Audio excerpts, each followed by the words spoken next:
We can use an instance of the FileStream class to read and write data incrementally using streams to and from files. There's a number of different ways to create a FileStream instance. One of them is to create it manually. When we do this, we get a lot more control over the FileStream instance. So let's come back to our text file processor class from the previous module. What we're going to do is come down to the process method here, and we're just going to remove all of this from the process method. So the first thing we need to do here is create a FileStream instance to read data from the original data file.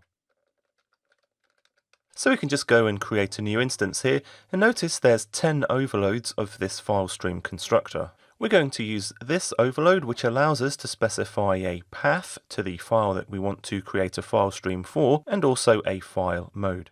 So this FileStream instance is going to read data from the original input file, so we'll specify input file path as the first parameter here, and now we can choose a file mode. There's a whole host of file modes that we can choose from here. We're going to choose filemode.open. When we use filemode.open, if the file doesn't exist, we'll get an exception. In this case, we expect the input file to exist, so we'll actually want an exception if it doesn't. In addition to filemode.open, we have filemode.openOrCreate. This is similar to filemode.open, but if the file doesn't already exist, it will be created. We have filemode.create. This will create a new file on disk for us, and if the file already exists, it will be overwritten without an exception. But if we want to create a new file, but get an exception if the file already exists, we can instead use create new. We also have append. What this will do is open the file if it already exists, otherwise it will create a new one. But after opening or creating the file, it will move the position to the end of the file to append new data to it at the end. Finally, we have filemode.truncate. What this will do is open an existing file, delete the contents of that file, or in other words, set it to 0 bytes. So essentially you can overwrite the contents of the file without actually deleting the file itself. Because FileStream implements the iDisposable interface, we need to make sure that we call dispose on the instance. So what we can do here is change this to a using declaration. So now once this FileStream instance goes out of scope at the end of this process method, the dispose method will be called for us. Later in this module, we'll see some convenience methods that allow us to create FileStream instances without having to specify all of the options. This can be quicker, but it also results in less control over the FileStream instance. So now we have a file stream to read data from the input file. We also need one to write data to the processed output file. Once again, we'll do this manually by creating a FileStream instance.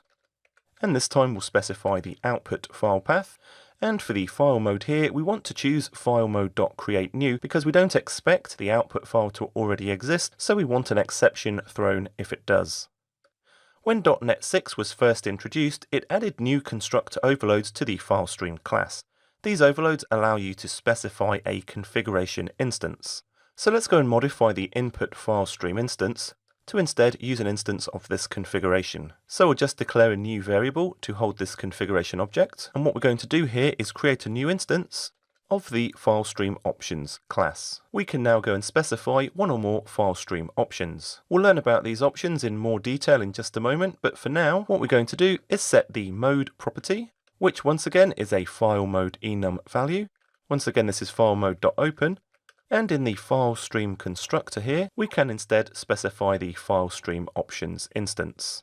We can do the same thing for the output FileStream. Once again, create a new FileStream options instance, and this time set the mode property to filemode.createNew. And in the output FileStream constructor here, we'll reference the FileStream options instance.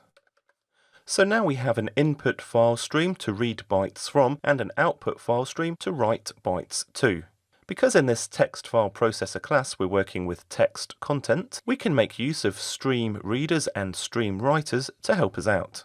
So what we're going to do after we've created the input file stream, we're going to create a new stream reader.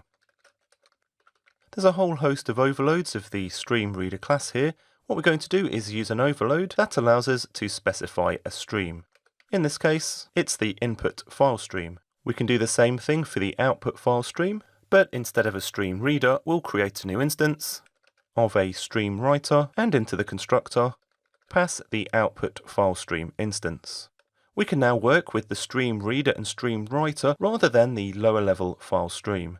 So now what we want to do is read each line using the input stream reader, convert it to uppercase, and then write it out to the output file stream using the stream writer. To do this, we're going to use a while loop.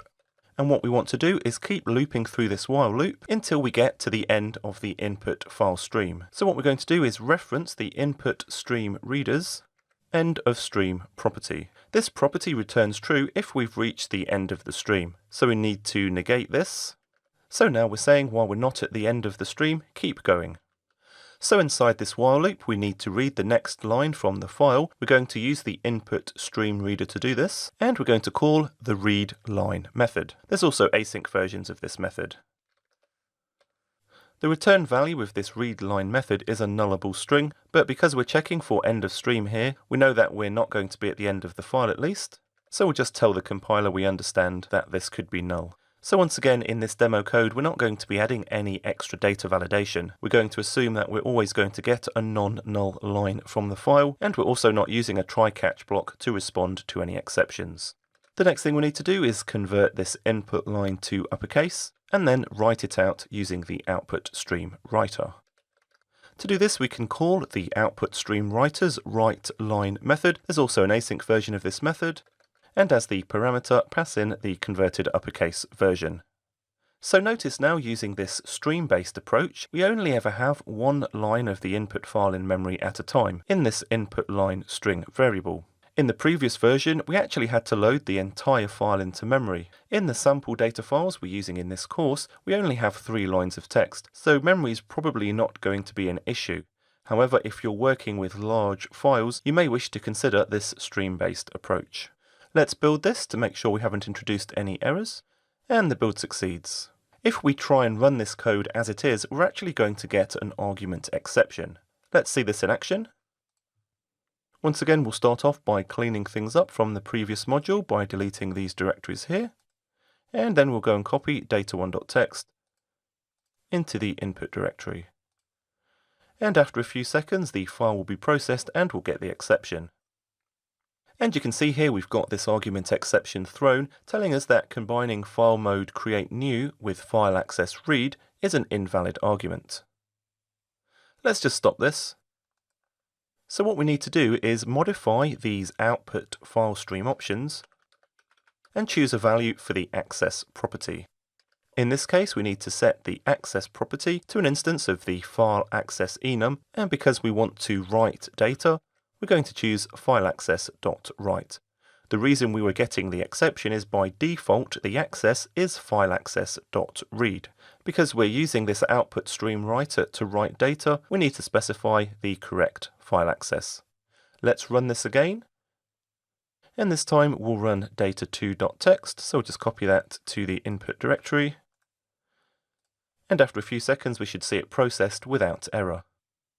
So that's the file processed. If we head into the completed directory here and open this file up in Notepad++, we can see that each line in the file has been successfully converted to uppercase. Recall that the input data file only had 3 lines in it, but you can see here we're getting this extra line. We'll go and deal with this shortly.